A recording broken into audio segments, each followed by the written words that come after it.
अस्सलाम वालेकुम। जर्मनी से मैं मावाज खान इस वक्त मौजूद हूँ बर्लिन में, और मैं आज आप लोगों को बताऊँगी जर्मनी में रहने के रहनुमा उसूल। अगर आप जर्मनी में रहते हैं तो यहाँ पर अक्सर व बेशतर जो है वो बारिश होती है। आजकल मौसम कुछ बदल रहा है, लेकिन बहरहाल जो ज़रूरी चीज़ें हैं, आंधी आए, तूफ़ान आए, बारिश हो, बर्फ़ पड़े, यहाँ ज़िंदगी नहीं रुकती।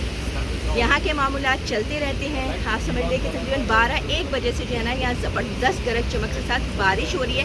और आप मेरे पीछे देख सकते हैं कि पूरी दुनिया जो है वो मामूल के मुताबिक है। बच्चे स्कूल गए, स्कूल से वापस आए। मैं अभी बच्चों को अपनी ट्रेनिंग के लिए लेके जा रही हूँ। ट्रेनिंग कैंसिल नहीं हुई है, तो मैंने कहा मैं आपको बता दूं कि यहाँ पे जो है रहने की, जो बारिश के मौसम में निकलने के लिए चीज़ें चाहिए होती हैं। सबसे ज़रूरी तो आपका ये छाता है, छतरी है, कि ये आपके बैग में एनी टाइम होनी चाहिए।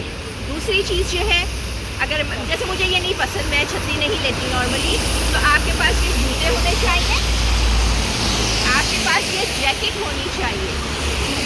आप इजीली इस मौसम में मूव कर सकती हैं। बहुत शुक्रिया।